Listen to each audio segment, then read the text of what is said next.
Donald Trump? Bueno, aquí primero que todo prima es la nación. Aquí segundo se debe aplicar es la Constitución y la ley. Acá, si estos grupos criminales siguen delinquiendo, pues simplemente se debe actuar con total contundencia. Y en este momento ellos no están, no han entregado, sí están en un proceso y esas condiciones del proceso se deben proteger, se deben garantizar. Esas mesas de diálogo se deben cumplir con acorde a los protocolos, pero en ningún momento hay un cese, suspensión de operaciones contra este cartel del narcotráfico. En ningún momento. Lo que sigue es avanzar fuertemente en neutralizar dichas amenazas. Si estos criminales entonces van y asesinan a colombianos como lo vienen haciendo, van y continúan traficando, entonces nosotros como Estado nos debemos quedar quietos, no. Y el presidente Petro fue muy claro, él en ningún momento colocó sus beneficios personales, no, fue los beneficios y la necesidad de una nación. Okay. Ministro, ¿qué le pidió Estados Unidos en la reunión de ayer? ¿Alguien, el secretario Rubio, el presidente Trump, en algún caso en particular, a usted, qué les pidieron en tema de seguridad o en tema de grupos terroristas o en tema de narcotráfico? No hubo ninguna exigencia, sino todo lo contrario, fue un ofrecimiento de parte del presidente Trump de decir, bueno, ¿en qué más le podemos ayudar nosotros a Colombia para combatir el narcotráfico? ¿Qué más podemos nosotros hacer? Y pues ahí se habló del tema de integrar la inteligencia, de integrar las capacidades de todas las naciones, de fortalecer el tema de antidrones, de fortalecer la capacidad de movilidad y de aquellas personas que están delinquiendo, que están por fuera de la ley, pues atacar con total contundencia. Ministro, ¿cómo va a ser en la práctica el refuerzo de la inteligencia conjunta, del trabajo de la inteligencia conjunta entre Colombia y Estados Unidos? Que históricamente ha sido muy importante, pero después de la reunión de este martes va a potenciarse. ¿Cómo se va a hacer en la práctica y cuáles van a ser los objetivos? Va a ser básicamente incorporar inteligencia de mayor tecnología que tienen los Estados Unidos y tener un centro integrado de fusión y la información de inteligencia que nos permita tomar decisiones acertadas, decisiones en tiempo real, y esas capacidades nos permitirá facilitar la ubicación, la fijación y la toma de decisiones contra los objetivos, pero el empleo de la fuerza va a ser a cargo de nosotros. Eso significa, en otros términos, pues más tecnología, mejor tecnología integrada directamente en las áreas que hemos priorizado nosotros: el Catatumbo, el Cauca, Nariño, sur de Bolívar y el Bajo Cauca antioqueño. Ministro, una pregunta final. ¿Qué va a pasar con la propuesta del presidente Petro de hacer trabajos conjuntos entre las fuerzas militares de Colombia y Venezuela en territorio venezolano para capturar a cabecillas del ELN, entre ellos alias Pablito? ¿Esa idea le gustó al presidente Trump? Totalmente. Fue una idea muy acertada. El presidente Trump dijo que estaba totalmente de acuerdo, que nos uniéramos todos, obviamente respetando siempre la soberanía. La acción de cada nación debe ser acorde a sus capacidades en su propio territorio, y por ello el presidente Petro le manifestó que ha adelantado acción para mejorar esa interacción con Venezuela, y una orden que nos dio fue colocar un agregado militar en Venezuela de tal manera que nos permita a nosotros interactuar con mayor efectividad todas las acciones contra estos grupos criminales. Y obviamente dichas acciones contra esos grupos criminales pues deben ser articuladas, y regreso al punto de la interacción con las mesas de diálogo. O sea, en ningún momento se van a afectar esas mesas de diálogo siempre y cuando se acorde a los protocolos, a las decisiones que ha tomado el presidente de la República. Pero todo lo que esté, por ejemplo, los criminales que tengan orden de captura suspendida, pues listos, no se hace la acción, pero el resto, la orden es actuar contra ellos, ¿no? Eso, en ningún momento una mesa de biólogos inhibe a la fuerza pública Claro. para cumplir su misión constitucional. Ministro, del tema Gripen, el negocio de los Gripen, la compra de los Gripen, ¿algo cambió? No, señor, y no se mencionó. El presidente Petro sí alcanzó a mencionar algo que pues compramos los Gripen, pero no se hizo un análisis profundo sobre ello. Ni hay objeciones de Estados Unidos a la compra de los Gripen. No, para nada. Ahí ustedes lo han sabido. La Contraloría confirmó que el proceso fue totalmente transparente y obedeció a una necesidad estratégica. Y en esa evaluación, pues, Estados Unidos no presentó una propuesta formal que permitiera dicho análisis, pero aquí al comprarlos, o por lo menos que la oferta de los Estados Unidos fuera tenida en cuenta para hacer ese dicho análisis comparativo que se requería, pero aquí también los aviones Gripen tienen motores estadounidenses, tienen tren de aterrizaje estadounidense, así que la compra también de alguna manera beneficia a los Estados Unidos. Y le entendí que la compra de los helicópteros norteamericanos también quedó sobre la mesa, ¿no? Sí, en un momento se habló de cómo mejorar la movilidad y mencioné de la importancia de que los helicópteros que opera la Policía Nacional sean de propiedad de Colombia para tener esa autonomía estratégica que el presidente Petro ha mencionado. Entonces se habló de mirar temas de financiamiento, cómo se podría avanzar en ello. Una última de este tema de armas. El presidente Petro se había quejado de las armas que utilizan en la Casa de Nariño, ¿cierto? Y de un sistema antidrones que se habían llevado los estadounidenses, Que ¿no? las armas que cuidaban la Casa de Nariño eran gringas y no eran colombianas. ¿Eso ha cambiado en algo, ministro? Sí, pues a nivel de Colombia, claro, se colocaron armas, sistemas antidrones que son propios de Colombia, y por ello el empeño del presidente de avanzar en un COMPES, por ahora con una preaprobación de 13 billones de pesos que esperamos construir en este trimestre para que avance similar a lo que se hizo con los aviones SAP Gripen, de tal manera que tengamos la autonomía estratégica aún mayor en ciertas capacidades sensibles. Vale. Ministro, feliz día en Washington. Gracias por acompañarnos esta mañana. A usted, Néstor, muy amable. Muy amable. Un abrazo. Un saludo Muchas desde Blue gracias. Radio. 8-7 minutos. El ministro de la Defensa, Pedro Sánchez, en Mañanas Blue. Estás escuchando Blue Radio. Los seres humanos necesitamos comprender que las relaciones son fundamentales en la búsqueda de felicidad. Nadie puede pretender ser feliz si tiene malas relaciones. Y para tener buenas relaciones, uno tiene que aceptar que los seres humanos son distintos, únicos e irrepetibles, y que eso hace que haya muchas experiencias, muchas características de los otros que no nos gustan. Eso es normal. Solo en el estado de enamoramiento, que es un estado pasajero, los seres humanos aceptan todo lo de los otros. Lo normal es que si tú y yo nos encontramos, haya muchas cosas de ti que me gusten, pero algunas que no. Y necesitamos aprender a gestionar esas diferencias, aprender a gestionar esas no aceptaciones, para construir una relación funcional que nos permita ser felices, que es al fin y al cabo lo que buscamos. ¡Ánimo! ¡Tú sabes!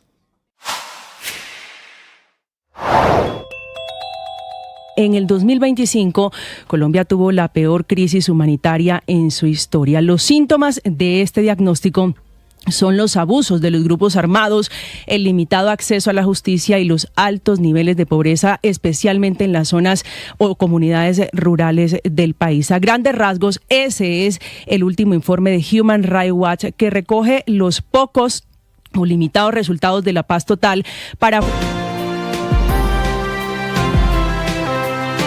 Se desbordaron los ríos San Jorge y Sinú. Está tapada de agua la vía que va a Medellín, entre Montería y Medellín. La situación, los desbordamientos en el Caribe colombiano, aunque ha dejado de llover un poquito, siguen siendo muy graves en esta mañana de miércoles. Vanessa Saldarriaga.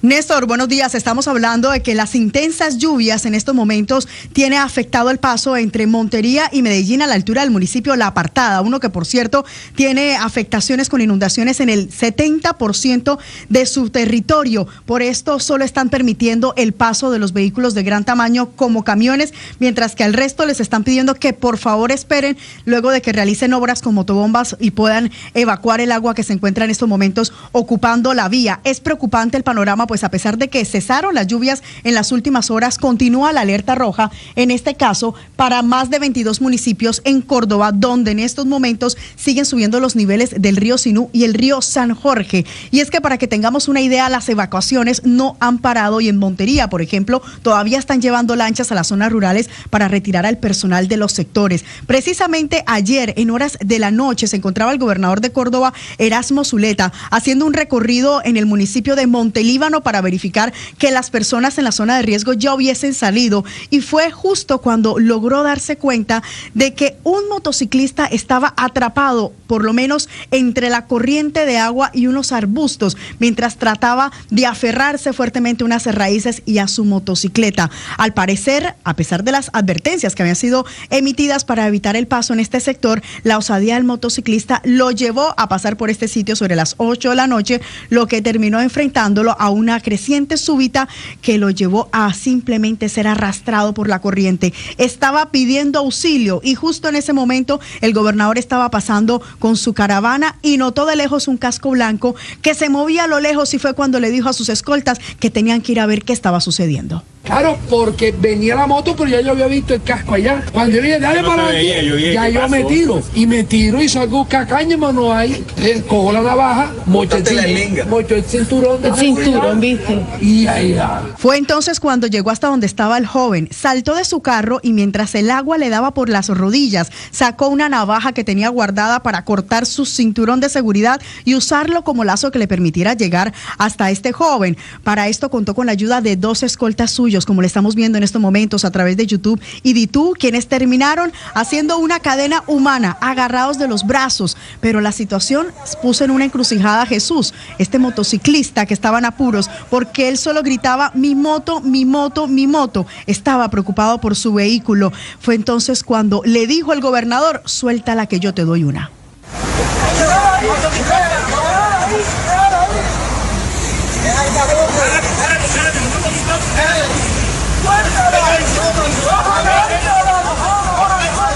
Suéltala que yo te doy una, lo que estamos escuchando en este video que fue grabado por un miembro del equipo del gobernador. Esto facilitó que entonces Jesús cediera y extendiera su brazo para ir en contra de la corriente y alcanzar ese cinturón de seguridad que le estaban ofreciendo. El gobernador se agarró de una de las puertas de su camioneta, sujetó a uno de sus escoltas y animó a estos para que avanzaran hasta el joven y finalmente lo pudieran agarrar de los brazos para colocarlo a salvo. Todo esto fue una historia que quedó registrada en videos y que hasta ahora es viral en redes sociales, y es que posterior al rescate, el gobernador volvió a llamar a Jesús a pedirle que le diera gracias a Dios, que se tranquilizara y que hoy se encontraban para darle la moto. Esa moto mañana te la regalo, ¿viste?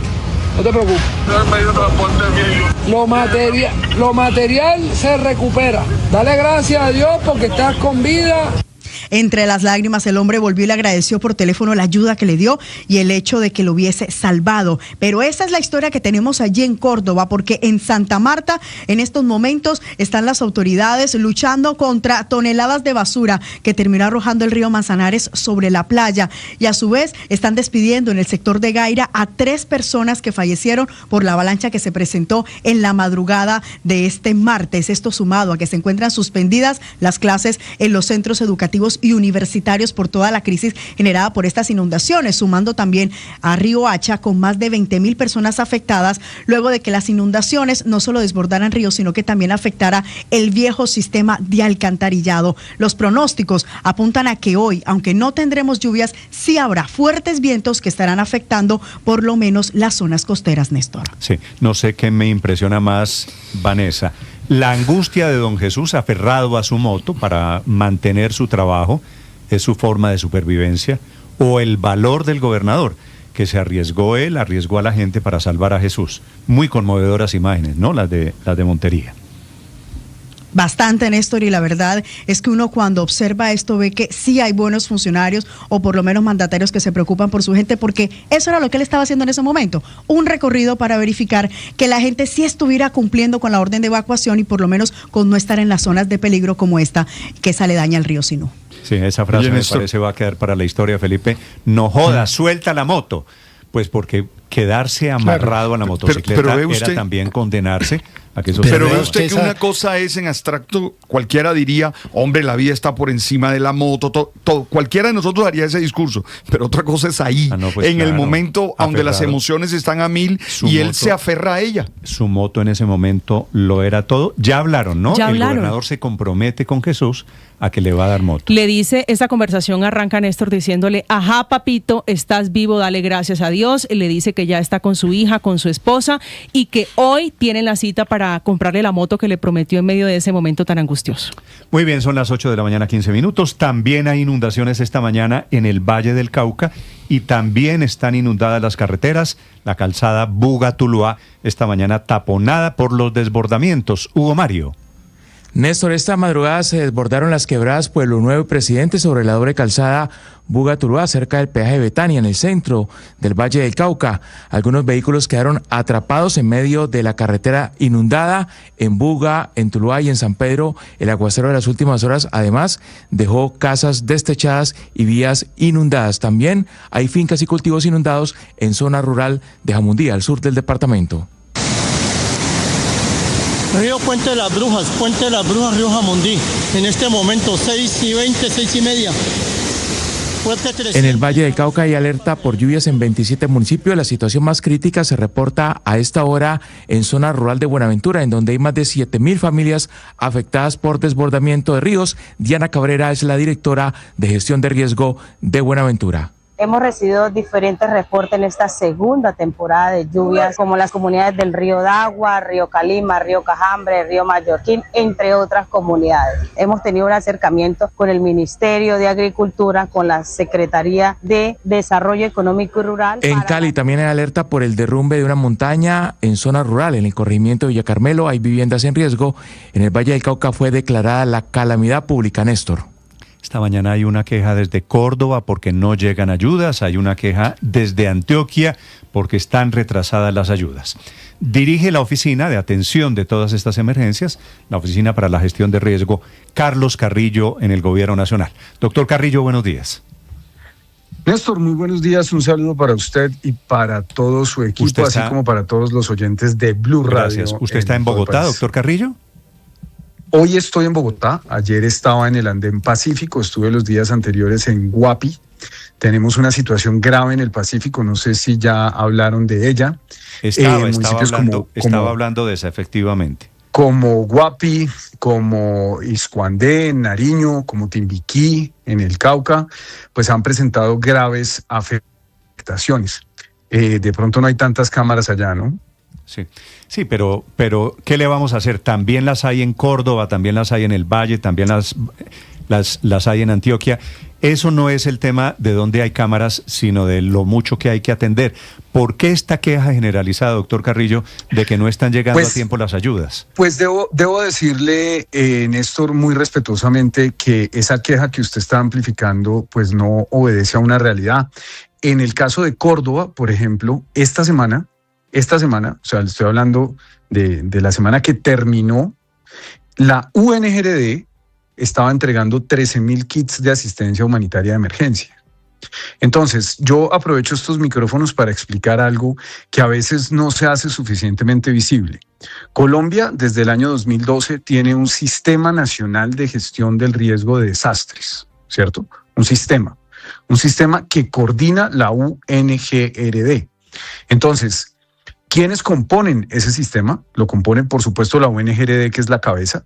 Lo componen las entidades operativas, PONALSAR de nuestra Policía Nacional, el BIADE y el Ejército Nacional, que tiene brigadas de atención de desastres, la Defensa Civil, que está adscrita al sector defensa, la Cruz Roja, los bomberos. Y también, por supuesto, lo componen las oficinas de gestión del riesgo municipales y departamentales que siguen los lineamientos de la UNGRD.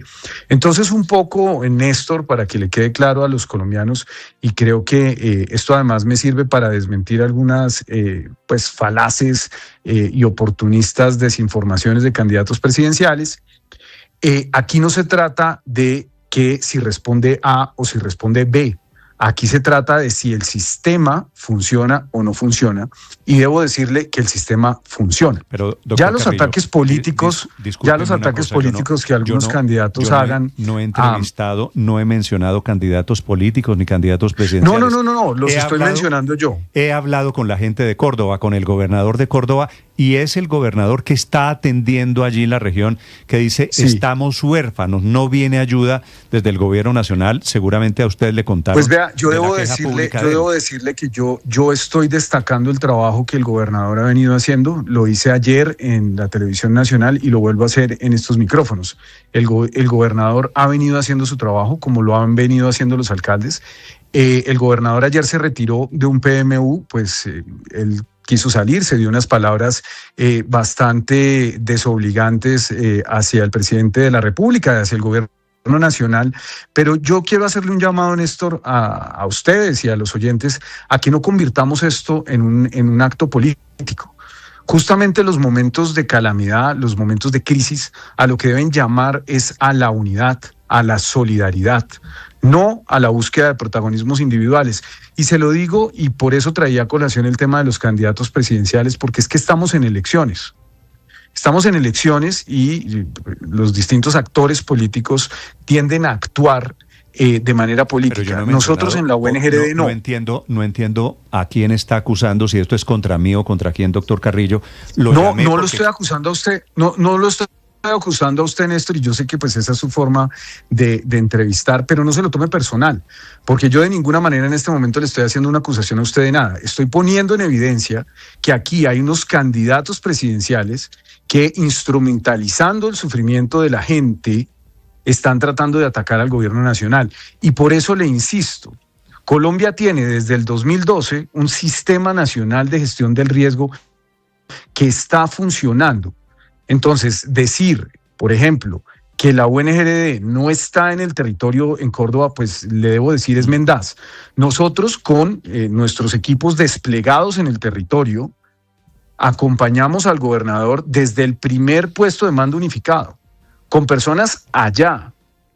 Mi asesor principal de despacho está allá desde el momento uno. Pero, doctor yo Carrillo, estaba en el Pacífico. Estábamos entregando, pero ojo con las cifras, porque es que es importante que esto se haga con las cifras. 13,000 kits de asistencia humanitaria que se estaban entregando. Doctor Carrillo, entonces, yo creo saber a quién se refiere usted con lo de candidatos presidenciales. Pero no quiero no quiero caer precisamente en esa trampa de la política electoral, que yo puedo estar de acuerdo con usted. Me parece muy bien. En este momento me parece que no tiene sentido. Quiero preguntarle y quiero pensar es en la gente, en los damnificados.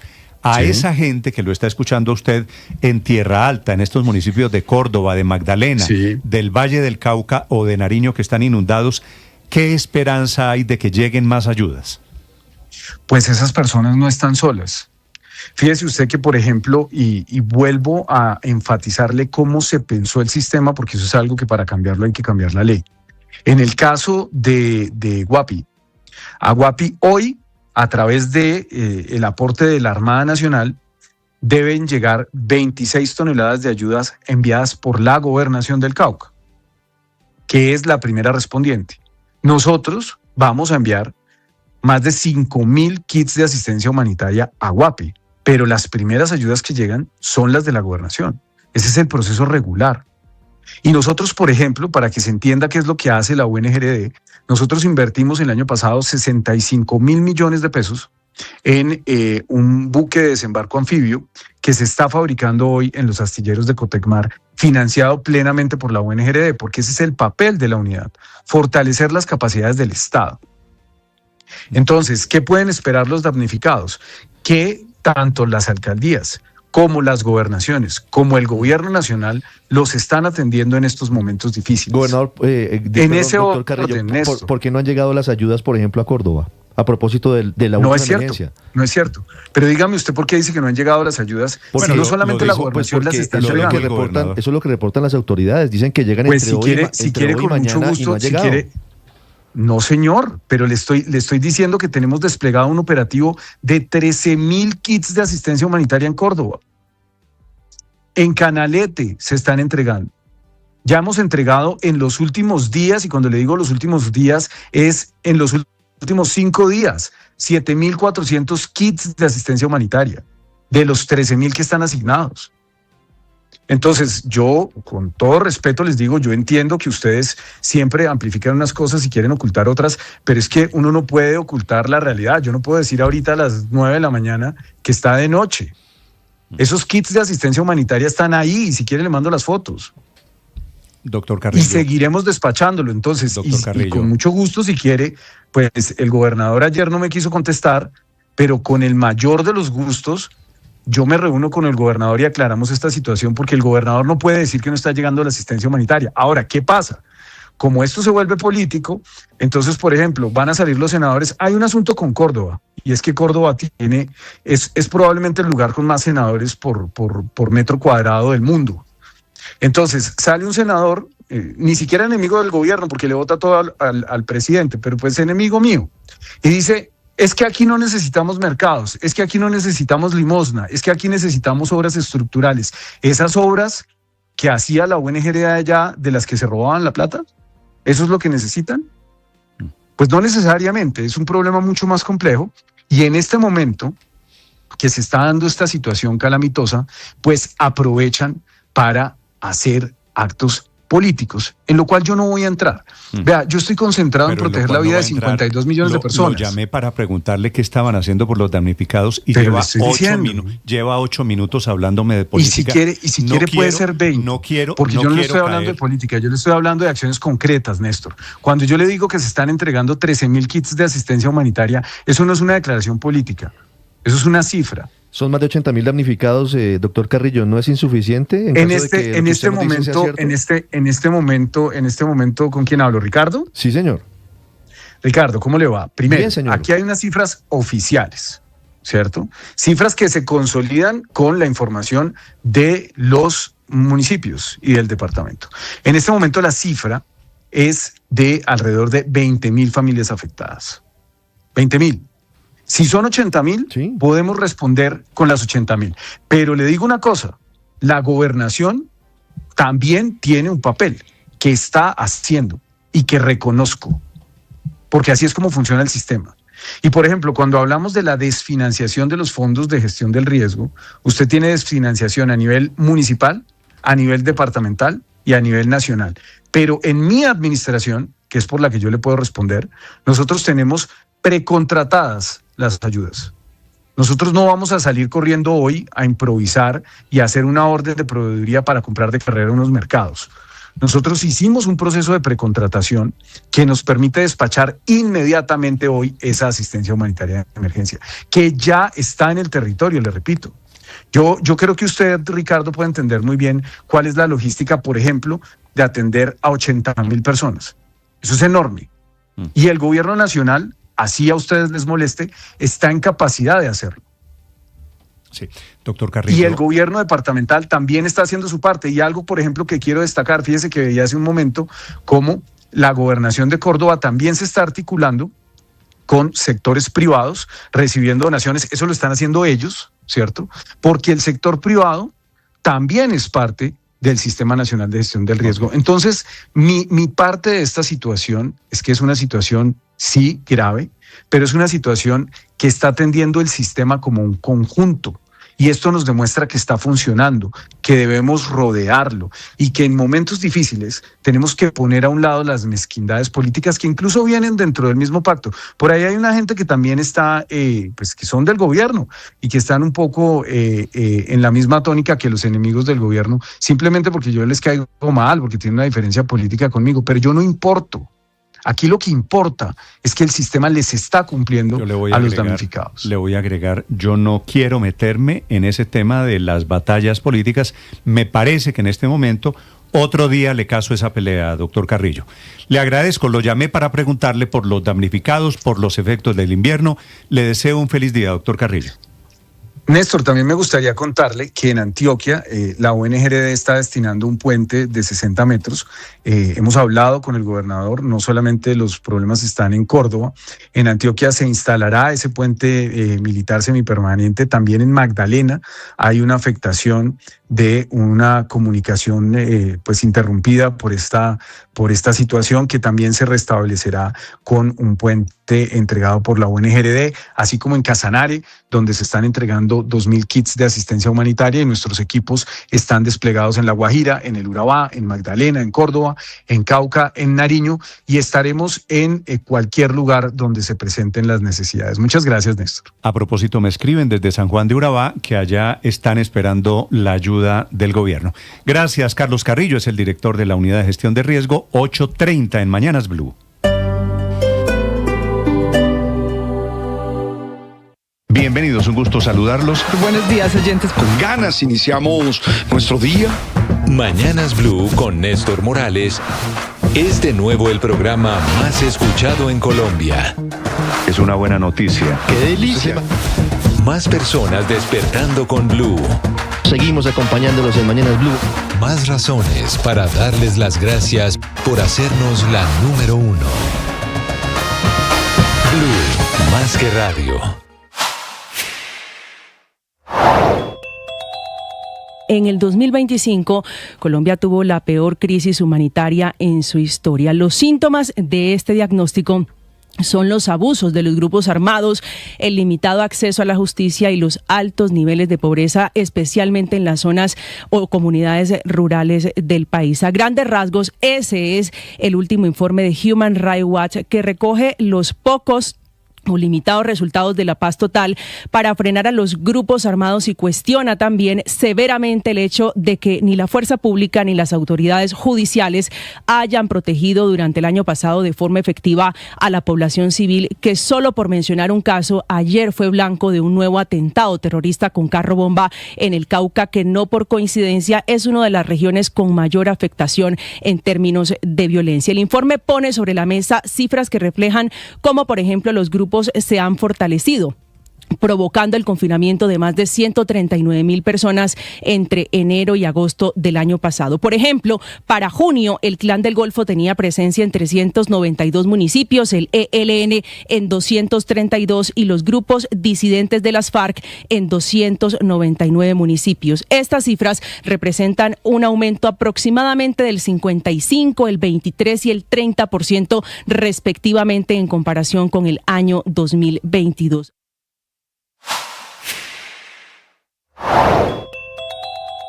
Siguen los desbordamientos del río Sinú y San Jorge en Córdoba, donde más de 14 municipios están bajo inundaciones. En Tierra Alta ya van más de 4,000 personas evacuadas en lanchas y buses. En Lorica, más de 20,000 personas están en riesgo, por lo que se ordenó una evacuación masiva. Santa Marta se avanza en la atención de las familias afectadas y la remoción del lodo en los barrios. Por su parte, la gobernadora del Magdalena, Margarita Guerra, acompaña la reparación del puente de Mendiguaga que conecta Santa Marta con La Guajira, que colapsó tras la creciente del río. En Santa Marta se mantiene la alerta roja, las playas y ríos permanecen cerrados.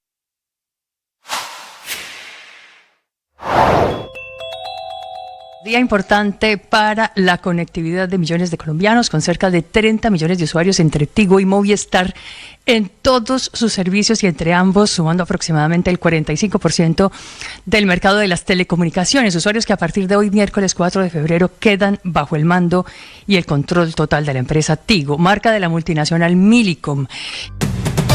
El precio de las acciones, las monedas y lo que pasa en las bolsas se lo cuenta Mañanas Blue. 8 de la mañana, 33 minutos, información económica en Mañanas Blue. Arrancamos por temas internacionales relevantes para los mercados. La inflación en la zona euro tuvo una variación anual de 1,7% durante enero, en línea con las expectativas, bajando frente al 2% del mes anterior. Muy controlada la inflación en la zona del euro. En más información ya de nuestro país, Bancolombia está haciendo advertencias y entregando consejos para evitar caer en las nuevas modalidades de estafas, para que usted los tenga muy en cuenta. De hecho, se ha viralizado un testimonio de Baco, vocalista de la banda The Mills, que por poquito lo estafan con una llamada fraudulenta. A esto se le está conociendo como fraudes por ingeniería social, donde los estafadores se apoyan en tácticas que imitan las comunicaciones reales de los bancos, usando con precisión el lenguaje, diseño y comportamiento inclusive de los comercios para obtener los datos confidenciales de las personas. El gran problema aquí es la creatividad con la que están actuando estas bandas y su capacidad para jugar con las emociones de sus víctimas, al generarles urgencia, miedo y confusión. A Baco lo llamaron supuestamente de su banco y le dijeron que se le estaban metiendo a su cuenta y para evitar el robo de su dinero lo tenía que mover rápidamente. Y por poquito cae, porque en ese proceso lo iban a robar. Al respecto, Bancolombia recomienda parar ante una llamada inesperada, un mensaje alarmante o una solicitud inusual. Lo primero es detenerse, tomarse unos segundos, permite enfriar la reacción emocional y evitar decisiones impulsivas que favorecen a los estafadores. Segundo, pensar, preguntarse qué le están solicitando, quién lo hace y por qué necesitarían su información. Y recuerda el banco que nunca está llamando a sus clientes para solicitarles información confidencial. No hay que entregar información personal o financiera, hay que actualizar los dispositivos y hay que desconfiar de promociones y alertas sospechosas. Y ante cualquier sospecha hay que reportar, así que muchísimo cuidado. Y se está produciendo de otro lado una noticia de gran impacto, y es que la Nacional de Chocolates del Grupo Nutresa está tomando la decisión de rebajar el precio al público de su emblemática chocolatina Jet, la de toda la vida, la pequeñita, la del empaque azul, la de las láminas, que se había encarecido entre otras por la trepada que tuvo recientemente el precio del cacao. La reducción a partir de este momento será de 17%, pasando de unos 1.200 pesos a tan solo 1.000 pesos por chocolatina. Esta disminución es posible gracias a un esfuerzo operativo y financiero, y después de que se estabilizaran y cayeran los precios del cacao, que no hace mucho habían alcanzado máximos históricos. Con esa reducción para este año, la marca de chocolatinas Jet espera superar el 1.000.000 de unidades de chocolatinas diarias vendidas. ¿Qué tal la cifra? 1 millón por día. Entonces la chocolatina Jet regresa a los 1.000 pesos. Yo aporto mucho en ese 1.000.000 de chocolatinas, Víctor, desafortunadamente. Yo me sentí un poco viejo dando esta noticia. Oiga, que hace que la chocolatina estaba a 200, 300 pesos. ¿Se acuerda que antes traía como, ¿qué dirían? En la costa dirían las un laminitas. numerito, una laminita que uno el coleccionaba. El álbum. Todavía las monas. Las monas, eso es, ahí será la palabra, Felipe. Desde siempre, y siguen viniendo. Claro, pero si le acaba de decir Víctor, ¿todavía vienen las láminas? Víctor, sí. Claro, inclusive cuando usted se compra la paleta Jet, que ¿también? Es deliciosa también, tiene la laminita para usted seguir llenando el álbum. Pero yo estoy con Víctor, Yo que la compré a no 300. conocí el precio, porque uno regularmente compra el paquete que trae 12, por ejemplo. Entonces, pero a mí me gustaría conocer a alguien que haya logrado llenar ese álbum. Álbum de historia natural. Creo que ese álbum es imposible de llenar. Yo quisiera saber, María Consuelo, ¿quién ha hecho, no llenado, quién ha hecho el álbum de historia natural? Mucha gente, Néstor. Sí. Pero Felipe, sin llenarlo. Debe ser, pero yo no los conozco. Porque todos compramos chocolatina Jet. Guardamos eso y el después... primer colombiano, y sale la laminita. ¿Usted cree que a estas alturas hay alguien que llena el álbum? Por eso yo creo que nadie, porque es que yo sí he comido chocolates por cuenta de esas laminitas con la excusa de que el caramelo 50 y nunca me sale repetida, no tengo con quién cambiarlas y no he logrado llenar nunca el álbum. Pero ¿cómo sabe usted que sale repetida si no tiene el álbum? No sé, yo tuve el álbum, lo que pasa es que ya se fue en algún trasteo. No, yo también lo tuve en 1978. Total. Pero ya... Pero no conozco a nadie que lo haya llenado.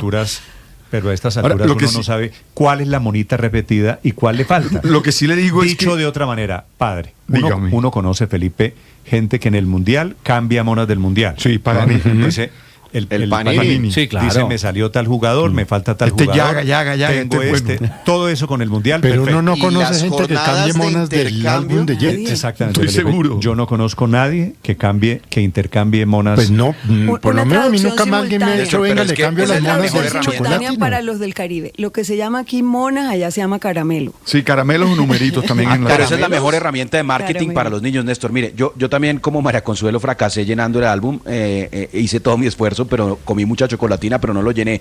Pero mis hijos, por ejemplo, los productos que traen como objetos coleccionables, las paletas Drácula que traen los muñequitos, otros dulces que traen colcamanías, se la pasan pidiendo todo el tiempo que uno compre eso. Entonces, pues la mejor herramienta de marketing sin duda para venderle a los niños. No, claro que eso funciona divinamente, pero por eso digo, todos tenemos, Felipe, unos kilos de más por cuenta de las chocolatinas Jet. ¿Cierto? Pero yo entre las chocolatinas Jet, Felipe, y la lechera, hombre. O sea, esa ha sido la maldición. Esa es su dialéctica, ha sido su dialéctica. Y piedra. Alimenticia, de antojo. Sí, de acuerdo. La lechera o Jet. Exactamente. Pero yo creo que en el caso de la chocolatina Jet, la gente no lo compra impulsada por la monita, por el caramelo, sino por la chocolatina como tal. Es que es emblemática. Es la, y además, cuando tú estás fuera del país, fuera del país y una chocolatina de esa, tú te emocionas, pues. Pero sabe a Colombia. Es que es muy buena, siempre va bien. Víctor, si usted cree que la lámina es inocua, la lámina o como sea el nombre, el caramelo, cualquiera que sea, no. O sea, si lo han mantenido durante 60 años, es por algo, es porque da resultado. Y la gente sigue comprando la chocolatina Jet también por la monita. A ver si algún día llena el álbum. ¿Qué tal eso? Porque lo que pasa es que yo la compraba a 300 pesos y ahora a 1.000 barras. Estoy viejo. No, y estaba en 1.200, en algunos comercios a 1.500 no, padre, y pesos. Ya... Que día fue una maquinita, 1.500 pesos una chocolatinita, Dios mío. La noticia es que baja a 1.000 pesos. Bueno, la noticia es que a don Víctor Grosso le pareció que era noticia el precio de la chocolatina Jet. Muy bien, Víctor, 8 de la mañana, 40 minutos. Usted también no se ría que esos kilos que usted tiene encima son por cuenta, sí. O sea, no soy el único en esta mesa, ¿no? No, los pecados capitales son Jet, lechera y chocorramo, la verdad. Por Dios. Uy, chocorramo. Sí. Dios. Y están hablando ustedes de cosas... No comience, porque entre el chocorramo, la lechera y la chocolatina Jet, ahí está la causa de todos los males. 8 de la mañana, 41 minutos. Atención, hay comunicado esta mañana del pacto histórico anunciando, confirmando, pero ya es de manera oficial, lo que había anticipado su candidato Iván Cepeda, que si no lo dejan inscribirse para la consulta del próximo mes de marzo, Felipe, va a primera vuelta. Quiere decir, llegará dividido el sector político que apoya hoy al presidente Gustavo Petro, porque si hay consulta sin Iván Cepeda se presenta, quiere decir la competencia entre ellos será en la primera vuelta. División, Roy Barreras por un lado, Juan Fernando Cristo por un lado, y en el otro lado estará Iván Cepeda. 2 divisiones esta mañana, los problemas del pacto histórico. Andrés Carmona. Así es, Néstor, buenos días. Y es que sigue esta novela al interior del Consejo Nacional Electoral que no ha podido definir si Iván Cepeda va a poder participar o no en la llamada consulta del Frente por la Vida que se celebrará el próximo 8 de marzo, con el cambio de conjueces, con los impedimentos, con las ausencias por motivos de salud, pues la autoridad electoral espera esta tarde ya dar una definición para el futuro de la izquierda, pero tal parece que desde el pacto histórico ya están previendo lo que va a pasar, ya están augurando ese resultado negativo para participar en la consulta, y en este comunicado emitido hace pocos minutos por la Dirección Nacional del Movimiento Político Pacto Histórico señalan lo siguiente, abro comillas: si el Consejo Nacional Electoral llegara a adoptar una decisión que niegue nuestro derecho a participar en la consulta, inscribiremos de inmediato la candidatura presidencial de Iván Cepeda Castro para liderar un gran acuerdo político y social con los sectores progresistas y democráticos, con el propósito de ganar en primera vuelta y profundizar el camino de los cambios. La consulta popular del pasado 26 de octubre, con la participación de más de 2.700.000 ciudadanos y ciudadanas, expresó de manera contundente la voluntad democrática al país. Iván Cepeda Castro es el candidato presidencial del pacto histórico. ¿Y esto qué implicaciones tiene, Néstor? En primer lugar, Cepeda ya tendría que inscribirse directamente para la elección del 31 de mayo. Deja debilitado al sector progresista, al sector de izquierda que buscaba a través de la consulta del Frente por la Vida unificar todas las candidaturas en torno al de Cepeda o al ganador de la consulta del Frente por la Vida. Esto también sería un golpe para el precandidato Roy Barreras, quien ha insistido que le gustaría participar en una consulta con Cepeda, pero que si no está, aún así él quiere que haya consulta, según él, para que los sectores de derecha no ocupen ese espacio, por lo que la izquierda, o lo que sería la centroizquierda también, llegaría dividida a la elección del 31 de mayo con dos candidatos, con Iván Cepeda por un lado a nombre del Pacto Histórico y con el ganador de la consulta del Frente por la Vida, que muy seguramente puede ser Roy Barreras. Pero Néstor, este no es el único golpe que estaría recibiendo en las próximas horas el Pacto Histórico en el Consejo Nacional Electoral, y es que en esta discusión hay 16 listas a la Cámara de Representantes en riesgo. ¿Por qué? A través de una demanda ante el Consejo Electoral, el exregistrador Nicolás Farfán solicitó anular las listas de Bogotá, Valle del Cauca, Nariño, Caldas, Cauca, Cundinamarca, Guaviare, Meta, Putumayo, San Andrés, Sucre, Tolima, Bichada y la circunscripción internacional, apelando a que la coalición entre Pacto Histórico y Colombia Humana, recuerde usted que Colombia Humana no hace parte todavía de la fusión del Pacto Histórico, del nuevo partido Pacto Histórico, que esas coaliciones en esos departamentos, las votaciones comparadas con las votaciones del año 2022 superan el 15% reglamentario para permitir la realización de coaliciones. Esto también, ¿qué significa? Ya se tumbó la lista del Valle del Cauca, ya se negó la ponencia que negaba la revocatoria de la lista del Cauca, es decir, muy seguramente esa lista se va a caer y vendrían otras más. Esto en términos del reglamento electoral, para garantizar la participación de estos partidos, implica que se tienen que dividir. Por un lado tiene que ir la lista del Pacto Histórico en el departamento, pongamos en el Valle del Cauca, y por el otro lado tendría que ir la lista de Colombia Humana, por lo que se daría una competencia en esos departamentos entre los mismos candidatos de izquierda, la izquierda dividida también para la elección de cámaras de representantes, Néstor. La razón por la que no pueden hacer la coalición, Andrés, es porque esa coalición supera el 15%. Los votos de las elecciones precedentes están por encima del 15%, ¿verdad? Sí, señor, sí, señor. Pongamos en el caso del Valle del Cauca, que es el 26%, según el cálculo que hace el Consejo Nacional Electoral de la comparación de los votos. ¿Y eso no lo sabían ellos que hicieron las coaliciones? Néstor, ¿por qué se llega a esta discusión? Y esto tiene un poquito de mecánica electoral. En una lista abierta se puede identificar fácilmente los porcentajes de votación de cada partido en una coalición, porque los partidos presentan los avales, son los que avalan a los candidatos, y en una lista abierta los elegidos pueden determinar cuál es el porcentaje de cada partido. En una lista cerrada es más difícil. Para ello se acudió a una sentencia del Consejo de Estado que señalaba que el porcentaje o la distribución de los porcentajes que estén en los acuerdos de coalición, o por lo menos en el caso de la financiación de las coaliciones para la campaña electoral, es lo que permitiría determinar el porcentaje de votación de cada partido en una coalición de lista cerrada. Y en este caso se esperaba que el Movimiento Pacto Histórico, al ser un partido surgido de una fusión, no iba a tener problemas con el porcentaje de votación, ya que se interpretaría como una votación cero, por así decirlo, para esta votación. Pero lo que termina diciendo el Consejo Nacional Electoral es que la votación finalmente es la votación de los partidos que terminaron en la fusión. Hablamos de Polo Democrático, Unión Patriótica y Partido Comunista. Entonces, al hacer ese cálculo, se supera el 15%. Y le doy un dato más, Néstor, por lo que también está analizando el Consejo Nacional Electoral, los resultados de la consulta. Recuerde usted que la ley estatutaria y la Constitución señalan que los resultados de una consulta son de obligatorio cumplimiento, y en algunos departamentos, le voy a poner el caso de Tolima, el caso de Caldas, se hizo coalición con la Alianza Verde o con otros partidos que no participaron en la consulta, y en la lista terminaron adentro candidatos de otros partidos, por lo que la denuncia de Farfán es que esas listas también tendrían que caerse porque no respetan el resultado de la consulta. Claro, al final de cuentas ese 15% está dirigido a proteger a los partidos pequeños, a los partidos minoritarios. Correcto. De manera que los partidos grandes no pueden hacer coaliciones y se quedan con toda la torta electoral. Gabriel Becerra es el director del partido, representante legal del Pacto Histórico. Doctor Becerra, buenos días. Muy buenos días, Néstor, muy buenos días a los demás integrantes de la mesa y a la audiencia. Muy importante poder compartir con la opinión nuestras opiniones a propósito de tanta información que acá se ha dado. Estamos hablando de dos golpes, de que el pacto histórico queda compitiendo con candidatos de izquierda inevitablemente, tanto para las parlamentarias como las presidenciales.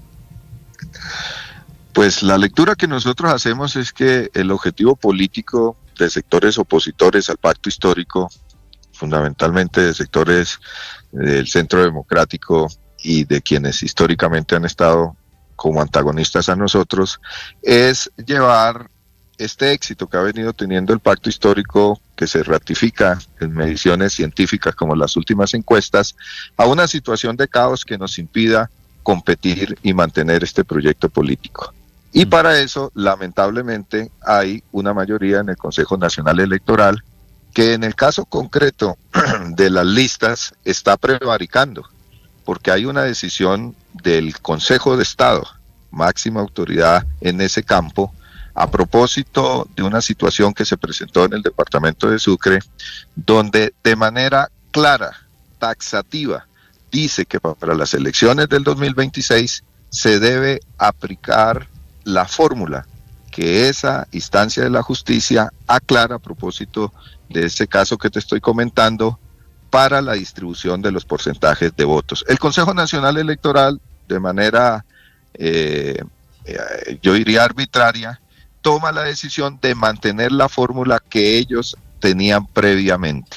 Por lo tanto, lo que se está cometiendo acá es una ilegalidad desde nuestro punto de vista que está violando los derechos a la participación política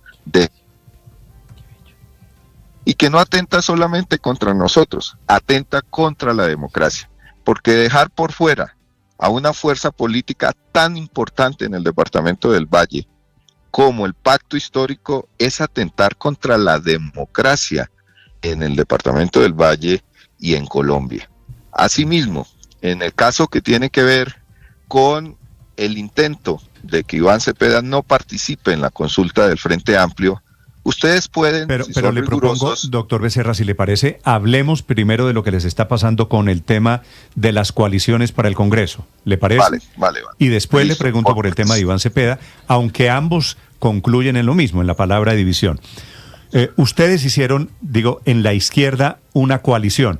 ¿Ustedes sabían que esas coaliciones no pueden superar el 15% de los votos en las elecciones anteriores?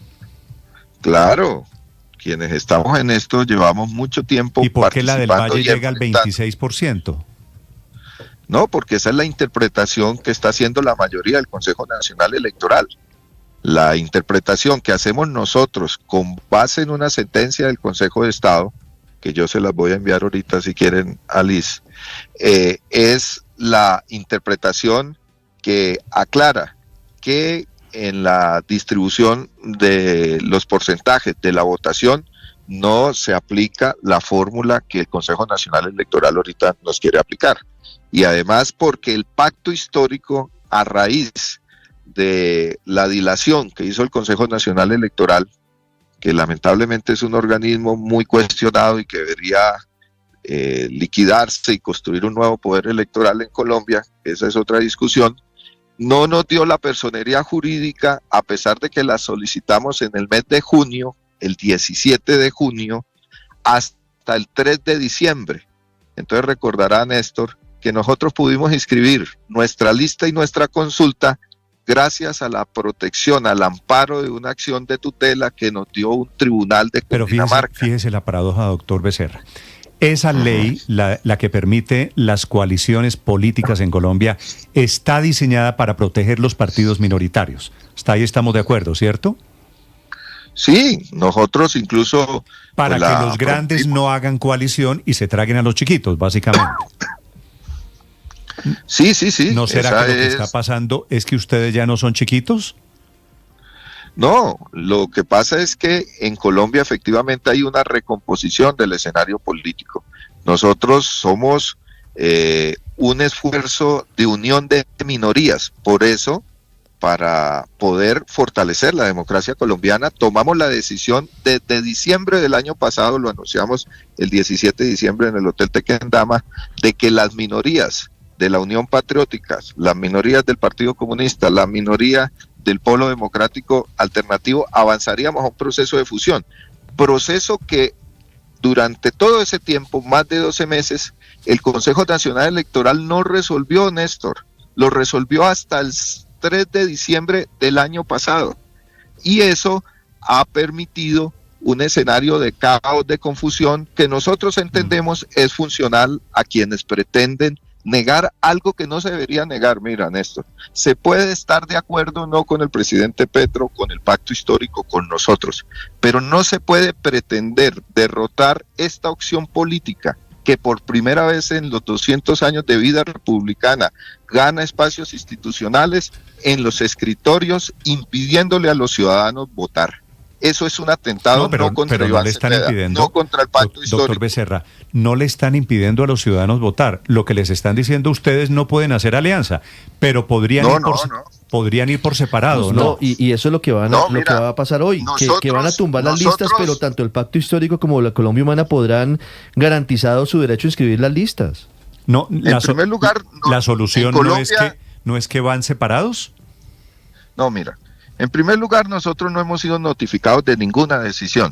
Es tan absurdo que se anuncia que hay una decisión sobre el Valle y a esta hora nosotros no hemos sido notificados. ¿Sabe cómo nos hemos enterado? Nos hemos enterado por el seguimiento riguroso que hacemos de las audiencias y también por la información que nosotros podemos acceder al interior del Consejo Nacional Electoral. Los términos para nosotros pero poder audiencia pública, doctor Becerra, no es que no se hayan notificado, sí. Se notificaron por estrados. Bueno, pero nosotros para ejercer nuestro derecho a la defensa, además de esa notificación, necesitamos conocer los términos, no solamente la decisión, los términos que justifican esa decisión. Sí, pero doctor es Becerra, el derecho elemental si en una esta democracia decisión y en una del Consejo Nacional se llama Electoral, debido proceso. Pero doctor Becerra, a ver, si esta decisión del Consejo Nacional Electoral ya con la lista, por ejemplo, del Valle del Cauca, se mantiene y se repiten las otras, ¿ustedes como movimientos políticos no tomarían la decisión de cada uno inscribir sus listas? Aquí el problema es la coalición. ¿No los obligaría a cada movimiento a inscribir su lista y pues competir incluso entre ustedes en las elecciones de marzo? Mira, les voy a decir este caso. La misma situación que está en el Valle se presentó en San Andrés, creo que también en Vichada. En ese caso el Consejo Nacional Electoral tuvo otra decisión.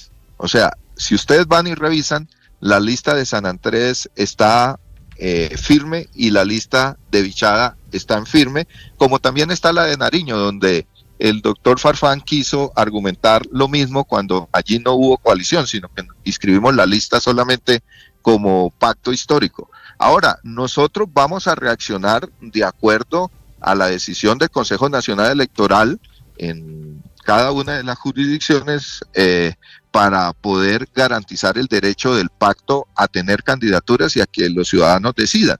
Si al final la opción que queda es la de las dos candidaturas, pues habrá que enfrentarnos a ese escenario que en últimas es un escenario que nos impone el Consejo Nacional Electoral. Pero en el caso, por ejemplo, aunque lo vamos a discutir ahorita, como dijo Néstor, de la consulta del Frente por la Vida, sí se está negando el derecho a participar a la ciudadanía, que además votó para elegir un candidato que fuera a la consulta de un frente mucho más amplio. Eso realmente, repito, no atenta solamente contra nosotros, sino que atenta contra la democracia, porque está bien que no estén de acuerdo con una opción política. Lo que está mal es que pretendan derrotarla en los escritorios porque no tienen el respaldo ciudadano. Sí. Por eso anunciamos lo que estamos anunciando en el comunicado del día de hoy. Sí, doctor Becerra, aquí hay dos situaciones. Esa, la del umbral del 15% de la votación en las elecciones anteriores y que al hacer coalición no superen ese 15%, que es una cosa muy técnica y que puede parecer un asunto menor, pero pues es la ley y hay que cumplirla. Hay otras situaciones como la lista del pacto a la Cámara, por ejemplo, en el departamento de Caldas, donde incluyeron al movimiento al Partido Verde, pero el pacto histórico hizo en esa consulta de octubre la decisión de la gente de cómo quedaban las consultas. ¿Por qué metieron a gente de otros partidos en las listas de algunos departamentos? Muy buena pregunta y además le informo a la opinión pública, en particular a la opinión pública de Caldas, que esa lista está en firme, que el Consejo Nacional Electoral la autorizó. Entre otras cosas, hay que mirar en detalle porque ahí es donde se ve que políticamente el Consejo Nacional Electoral no es riguroso para utilizar los precedentes en todos los casos. Ahora, ¿por qué lo hacemos?